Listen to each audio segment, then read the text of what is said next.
temos já as alegações das partes, né? Petição inicial e resposta do réu. Superado esse momento que parte da doutrina chama de fase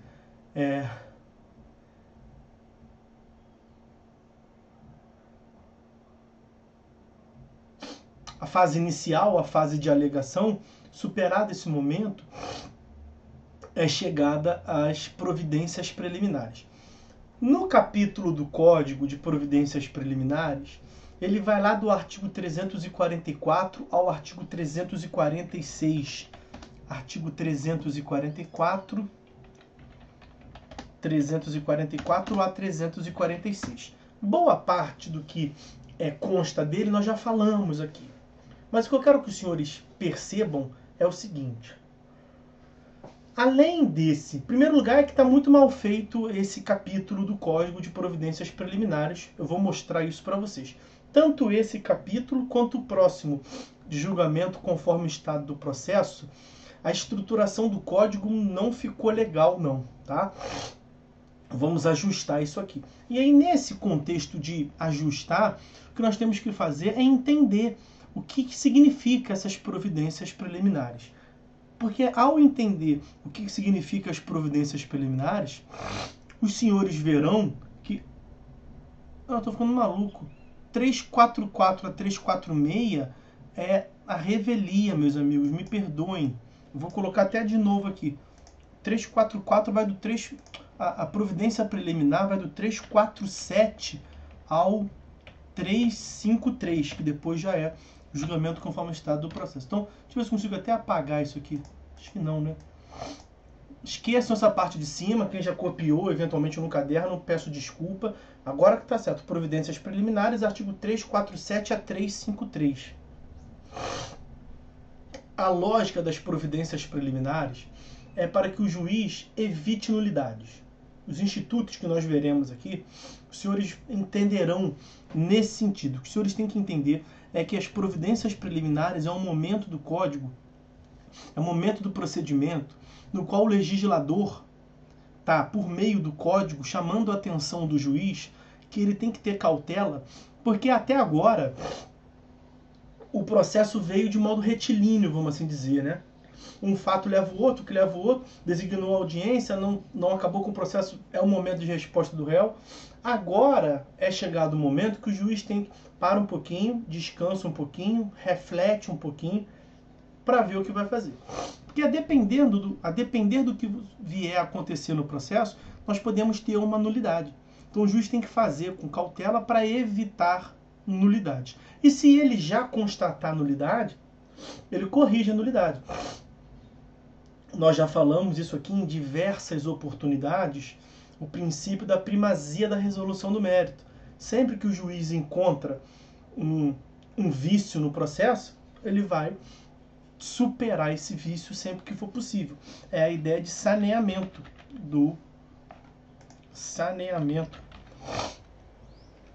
processo. É porque nesse momento, as providências preliminares, vai ter um dispositivo que vai falar de saneamento. No julgamento conforme o estado do processo, que é a próxima fase, vai ter mais uma provocação de saneamento. Aí a gente já vê tudo de uma vez aqui.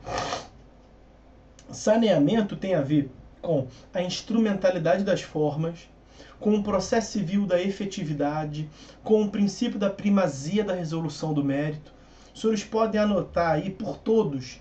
São vários, inúmeros os dispositivos que tratam disso, mas numa base geral, artigo 4º, artigo 6º vai dizer que é direito da parte ter o mérito julgado, ou seja, a extinção do processo sem resolução do mérito deve ser excepcional.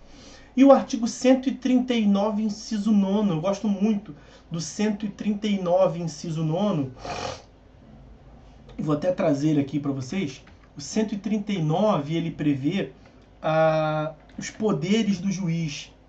E aí no inciso 9º, os senhores encontrarão lá que é dever do juiz determinar o suprimento dos vícios processuais. Então 139, inciso 9º. E aí atua nesse contexto de saneamento. incumbe ao juiz determinar o suprimento de pressupostos processuais e o saneamento de outros vícios. Pressupostos processuais são vícios, por isso que ele diz outros vícios. Nem precisava, né? Bastaria que tivesse ali que o juiz deve suprir os vícios processuais.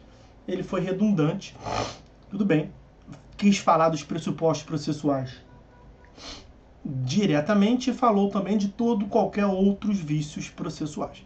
Essa é a ideia de saneamento. Vamos ver, então, quais são as providências preliminares. Não vou nem seguir a ordem do código, né? Vou colocar logo ali a primeira, o saneamento. Está lá no artigo 352 do CPC.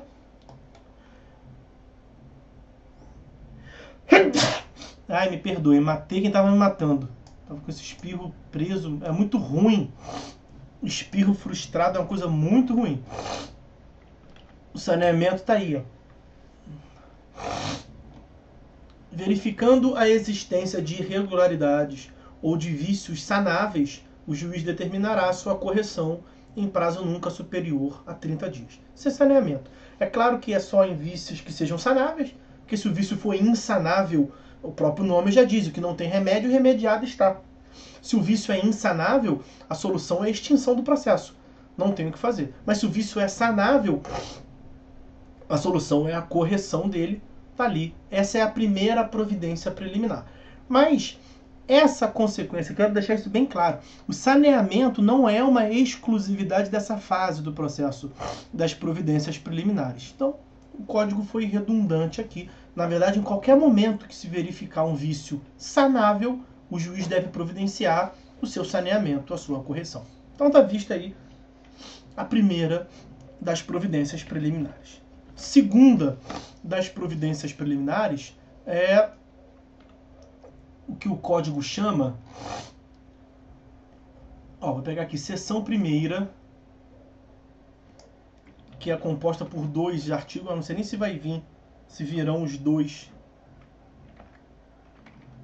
Veio. Olha lá. Segunda das providências preliminares é a não incidência dos efeitos da revelia, que nós já falamos aqui. Qual é a nulidade que nós podemos ter aqui? Ter se consumado a revelia, a ausência de contestação. Mas, em que pese a revelia ser uma hipótese na qual não se produz a revelia. Lá do artigo 345, por exemplo. Então você imagina que há um litisconsórcio unitário, um dos réus contestou, o outro não. E o juiz presume verdadeiro o que o autor alegou em face do réu revel. Não pode. Não pode porque estaria no 345, inciso 1º. Você imagina que o réu ficou revel, mas a causa versa sobre direito indisponível. Não é para julgar com base em presunção.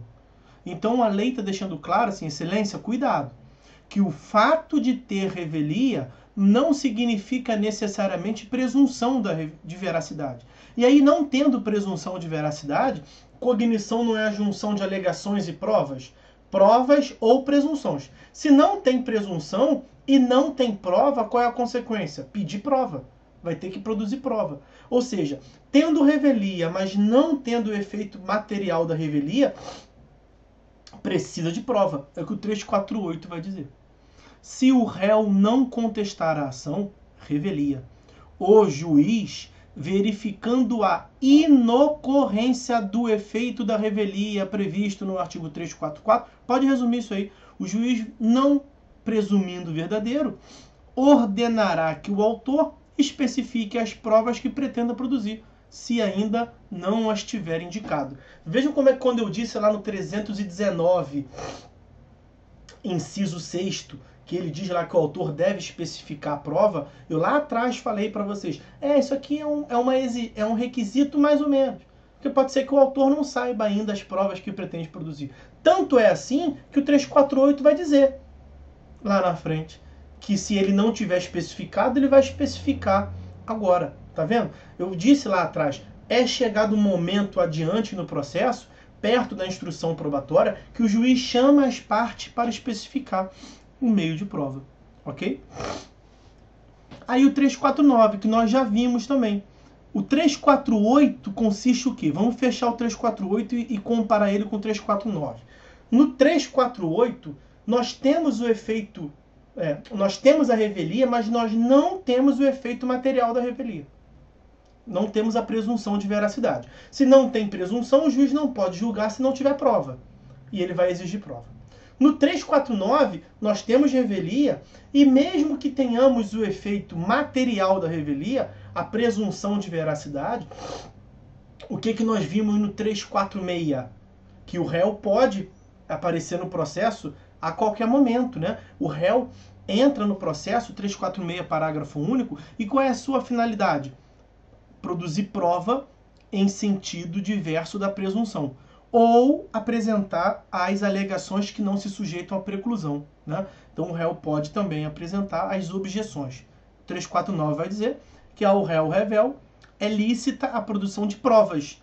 Provas contrapostas às alegações do autor. Para quê? Para afastar a presunção, desde que ele apareça no processo a tempo, porque o efeito material traz o efeito processual de julgamento antecipado, como nós já adiantamos aqui. Ok? Então essa é a segunda providência preliminar, a não incidência dos efeitos da revelia. Não incidência do efeito material, 348. Não incidência do efeito processual, 349. Porque se o réu trouxer prova que afaste a presunção, o juiz não vai julgar antecipadamente, porque justamente o julgamento antecipado, o 355, inciso 2º, ele decorre da desnecessidade de provas, em razão da presunção. 374, inciso 4º. Se não tem a presunção, se uma prova afastou a presunção, o juiz vai precisar de mais provas, o autor vai ter prazo para produzir provas. Tá? Bom, falta o terceiro instituto, que, como eu disse para vocês, ele é muito mal feito o código nesse momento. Quer ver só? Qual é o terceiro instituto dentro das providências preliminares? O terceiro instituto é a réplica. Mas o código não chama de réplica. No que consiste a réplica? Nós já falamos aqui. A réplica, meus amigos, é uma oportunização para que o autor ofereça contraditório naquilo que o réu inovou no processo. Porque, naturalmente, o contraditório não é um direito só do réu. O réu pode oferecer sua resposta em decorrência do contraditório. Isso é uma verdade. Mas não significa que só o réu tem direito ao contraditório. O autor também tem direito ao contraditório.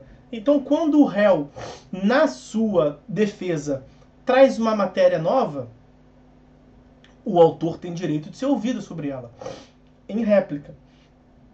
Eu lembro que eu falei para os senhores, vai ouvir o autor por quê? Porque o autor tem direito ao contraditório. E vai ouvir o autor em quanto tempo? Em 15 dias, pelo princípio da isonomia. Então, para que não tenhamos o desrespeito a garantias fundamentais, garantia fundamental do contraditório, quando o réu inova no processo, traz fatos novos, a inovação não conta ao direito, tá? Inovação conta aos fatos. Trouxe fatos novos, o autor é ouvido, contraditório. E vai ser ouvido em quanto tempo? 15 dias, isonomia. Ok? Isso é a réplica. Quando é que nós teremos réplica, portanto? Quando o réu inova no processo. E quando que o réu traz fatos novos? Pode ser uma defesa processual, né? Questões preliminares, ou pode ser uma defesa de mérito indireta. Na defesa de mérito indireta, o réu traz como fato novo um fato impeditivo, acho que foi, estou longe do monitor, impeditivo, modificativo ou extintivo do direito do autor, como nós vimos. Nesses dois casos nós teremos réplica. Mas olha como é que o código chama. Olha como é que o código chama. Ó, seção segunda. fato impeditivo, fato modificativo ou extintivo do direito do autor. É o nome da providência preliminar. Do fato impeditivo, isso é defesa de mérito indireta. E o que gera? Gera a oitiva do autor em 15 dias, como está previsto ali no 350. Ok? Aí olha o 351. Olha que nome horroroso. Olha que nome horroroso. Seção terceira. Das alegações do réu. Como assim? Então a seção anterior, que é do fato impeditivo, não é alegação do réu, não? Claro que é. Então o nome está horrível. Das alegações do réu. Não faz sentido nenhum. Está muito genérico. Na verdade, é quando o réu traz uma matéria defensiva de natureza processual. Artigo 337, questões preliminares. Então esqueçam a nomenclatura que o código dá. Ninguém segue isso. Tá? Quais são, portanto, as providências preliminares?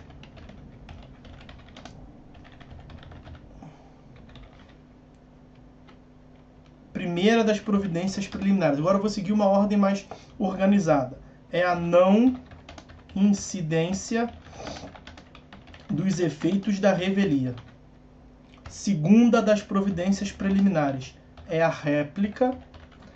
Terceira das providências preliminares é o saneamento. Veja que o saneamento, o artigo 352, ele está na seção do código, depois do 351, naturalmente, mas que é das alegações do réu, como se o saneamento fosse proveniente das alegações do réu. Então está totalmente mal feito o código, a doutrina critica muito o código nessa passagem. Essas são as providências preliminares, meus amigos, entre os artigos 347 e 353, ok? Agora percebam, não são as únicas. Não são as únicas. São as providências preliminares tipicamente previstas no código nesta passagem. O que não significa que são as únicas providências preliminares lato sensu. Por isso que eu comecei dizendo, quando a gente encara as providências preliminares nesse contexto de que são providências que o juiz adota nesse momento intermediário, ali 60% do procedimento avançado, nesse contexto de evitar nulidades, a gente enquadra outras questões aí. Quer ver? Então, eu vou colocar uma quarta de uma providência preliminar para que os senhores tenham noção. Intimação do Ministério Público nas causas de intervenção obrigatória. Porque se o Ministério Público tem que intervir e o juiz não determina a intimação dele, vai ser nula o processo daquele momento em diante. E não apenas do Ministério Público. Intimação do Ministério Público ou de outro órgão que tenha que se manifestar obrigatoriamente. O Ministério Público, nós já temos mais familiaridade, né? As hipóteses lá do artigo 178 do CPC. Mas não é a única. Nós poderemos ter, por exemplo, a intimação do CAD, a intimação do ICMBio, a intimação do IFAM.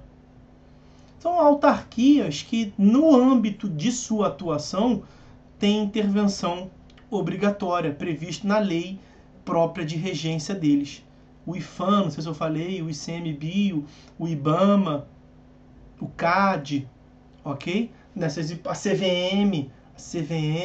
Então, quando a matéria versa sobre aquele núcleo duro de intervenção daquelas entidades, o juiz determina a intimação por força de lei. Aí não é o Código de Processo Civil, é a lei de regência deles lá, ok? É nesse momento que o juiz tem que dar oportunidade. Depois, por que nesse momento? Depois de ter ouvido as partes.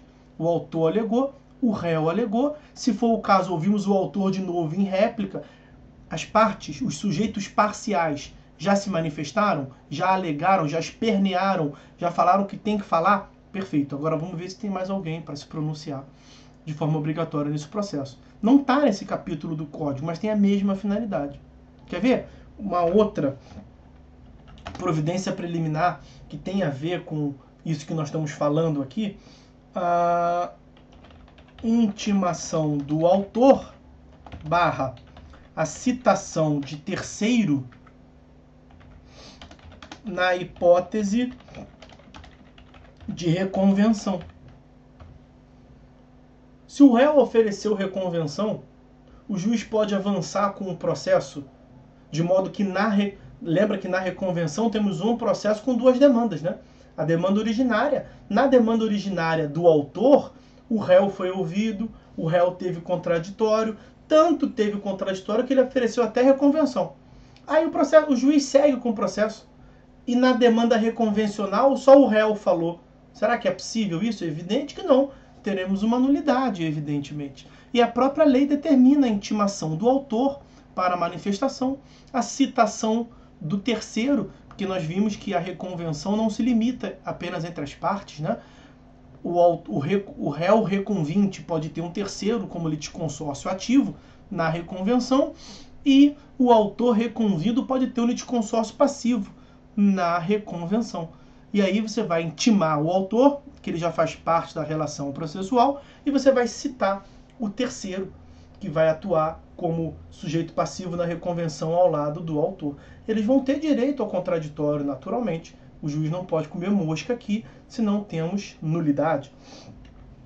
Uma outra hipótese de providência preliminar, porque é nesse momento, é para evitar nulidade, é o mesmo contexto.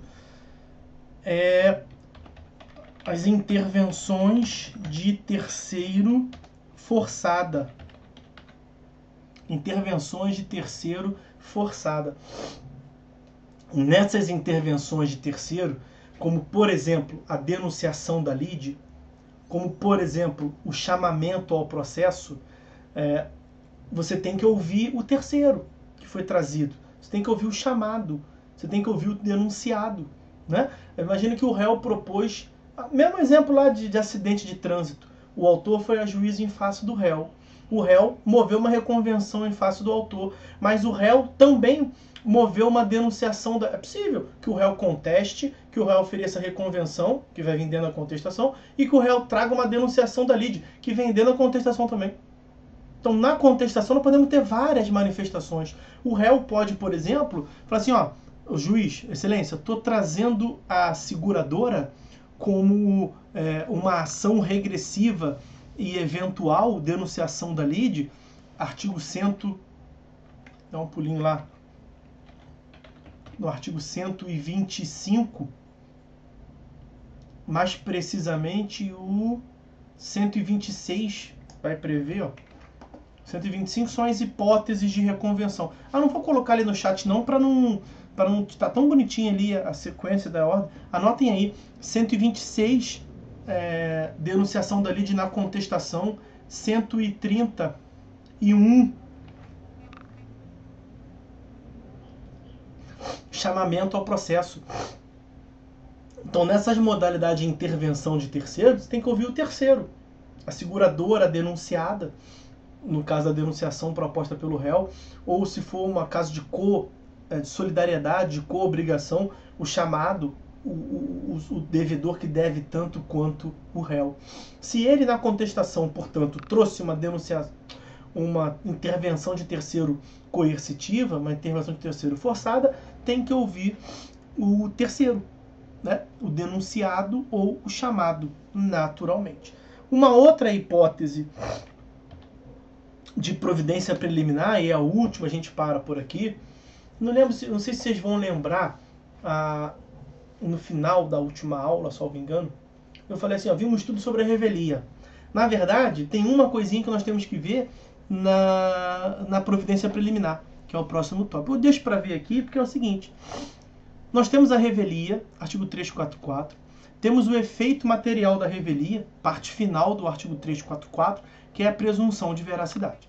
E os senhores vão se lembrar que nós vimos que essa presunção ela é relativa, ela não é absoluta. Porque o próprio artigo 345, o artigo seguinte, vai dizer, não se produz o efeito mencionado no artigo anterior. Então, eu 345, estou dizendo que o meu artigo anterior, 344, não vai ensejar a presunção de veracidade nessas hipóteses. E ele descreve ali. Nós vimos, né? Litisconsórcio, quando o outro litisconsórcio contesta. e interpretamos isso, quando é um direito indisponível, quando o autor não traz o instrumento que a lei considera como indispensável, quando nós temos um fato que é inverossímil ou uma prova em sentido contrário. 3, 4, 5. Só que nós temos também uma outra situação na qual não vai ensejar o efeito material da revelia, que não está no 3, 4, 5, que é a nomeação de curador especial. Curador especial, que está lá no artigo 72, os senhores vão ver como é que tem uma hipótese de curatela especial que tem a ver justamente com esse caso aqui de revelia. E o legislador não colocou aqui. Então vocês têm que ler com cuidado. É aquilo, né? O código, eu adorava quando o ministro Eros Grau, agora já aposentado, ele toda hora, ele vira e mexe dizia isso nas sessões de julgamento, e eu adorava quando ele dizia, que eu acho uma figura de imagem perfeita. O direito não pode ser interpretado em tiras. O que significa? O direito não pode ser interpretado em tiras. Que você não pode ler o capítulo Providências Preliminares e achar que sabe tudo sobre providências preliminares porque leu aquelas tirinhas ali. Um artigo, outro artigo, outro artigo. Não. Nós devemos sempre dar ao direito como um todo uma interpretação sistemática. Né? Ler o ordenamento como um todo. E aí, lendo o ordenamento como um todo e percebendo qual é a finalidade das providências preliminares, a gente vai encaixando outras coisas ali por uma interpretação sistemática. O direito não pode ser interpretado igual aquela tirinha de domingo, né? Que você vê no jornal lá um quadrante, vê o outro, vê o último, geralmente é assim, acha graça, pronto. Aquela tirinha de domingo. Não pode ser assim. Olha o artigo 72. O juiz nomeará curador especial, inciso 2º é que nos interessa. O inciso 1º é uma outra hipótese de nomeação de curador especial, quando o incapaz não tem representante, ou quando o incapaz tem representante de interesses colidentes. Então, no inciso 1º, temos 2 hipóteses. E no inciso 2º, nós temos mais de uma hipótese também. Quer ver? O juiz nomeará curador especial ao, primeira hipótese, réu, preso, revel. Então, é um réu revel, mas que ficou preso. O código imagina que deve ser por isso que nós temos a nomeação de curador especial. Deve ser por isso. Porque não deve ser tão fácil ter esse contato com o advogado, exercer o direito ao contraditório se você réu está preso. Então, ao réu preso revel, não, ao réu preso que fica revel, a consequência não é a presunção de veracidade, a consequência é a nomeação de curador especial. Para um pouquinho, a gente já volta ao que o curador especial faz. Ok? Segunda hipótese. Bem como ao réu revel, que tenha sido citado por edital ou com hora certa. O que o réu citado por edital, o que o réu citado por hora certa tem em comum? Ou o que é citação por edital? E o que a citação por hora certa tem em comum? Elas não são citações reais. Elas são citações fictas. Na verdade, a lei aqui não tem a garantia que o réu tem conhecimento do processo. A gente é um tremendo de um faz de conta. A gente finge que o réu sabe o que está acontecendo. Então, publica lá o edital e a gente vai fingir que o réu foi citado. Citação ficta. Dá ciência para alguém próximo, para um vizinho, para um porteiro, que o oficial de justiça, tendo suspeita de ocultação, é a citação por hora certa, vai voltar num certo dia, num certo horário, e vai citar o réu, esteja ele presente ou não. Aí, imagina, na sexta-feira agora o oficial de justiça saiu de um edifício e deixou, ó, eu vim aqui 2 vezes, nas 2 vezes eu escutei barulho lá, que o réu, e eu acho que o réu está lá presente. O senhor mesmo falou que não viu o réu saindo, não é? Então é o seguinte, você avisa para o fulano de tal que na terça-feira que vem, em tal horário, terça-feira que vem às 4h48, exatamente o horário que são agora, eu vou estar aqui presente. E eu vou citar ele, esteja ele presente ou não. Aí o oficial volta lá na terça-feira e o réu não, citando, né, não se encontra. O que ele vai fazer? Ele vai certificar no verso do mandado o que aconteceu e nós vamos fingir que o réu tem conhecimento do processo, ok? Nesses dois casos, portanto, a citação não é real. A citação é ficta. A citação é presumida. Aí o que o legislador pensou? Cara, é sério demais a gente atribuir uma penalidade dessa de presunção de veracidade de tudo que o autor falou, quando o réu não ficou revel, a gente não tem a garantia que o réu tem ciência. Então vamos fazer o seguinte, olha a parte final, enquanto ele não constituir advogado, porque quando o réu é citado por edital, quando o réu é citado por hora certa e junto à procuração, então aí a juntada da procuração nomeando advogado é a prova de que ele realmente sabe do processo. Mas se ele foi citado por ficção jurídica e não constituiu advogado nenhum, como é que nós vamos atribuir uma penalidade, uma consequência tão grave como essa, a presunção de veracidade? Não vamos fazer isso não. Ele foi citado, tá? Não é nulidade de citação. Ele foi citado. Mesmo que seja uma citação por ficção jurídica, é a forma que nós temos do processo seguir. É uma forma de não estimular que os réus sumam por aí. Uma hora ou outra ele vai ser citado. Só que aí, nesse caso, nós vamos nomear curador especial para ele. Então percebam que são 3 hipóteses no inciso primeiro, no inciso segundo. São 3 hipóteses. O réu que foi citado é o réu, veja ali, réu preso revel, não fala o tipo de citação.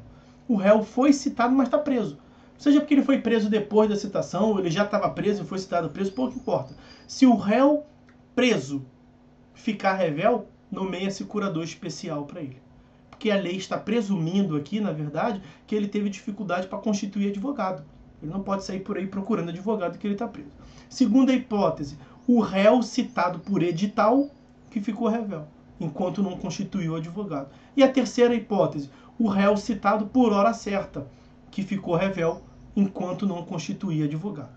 Ok? Então, nesses 3 casos, a consequência é a nomeação de curador especial. Olha o parágrafo único. A curatela especial será exercida pela Defensoria Pública, nos termos da lei. E na lei de regência da Defensoria Pública tem lá um dispositivo que diz que é uma função atípica da Defensoria Pública exercer a curatela especial. Ok? Aí, percebam também o que consta do artigo 341. Olha como é que foi importante falar do 341. Os senhores se lembram do 341? O ônus da impugnação especificada?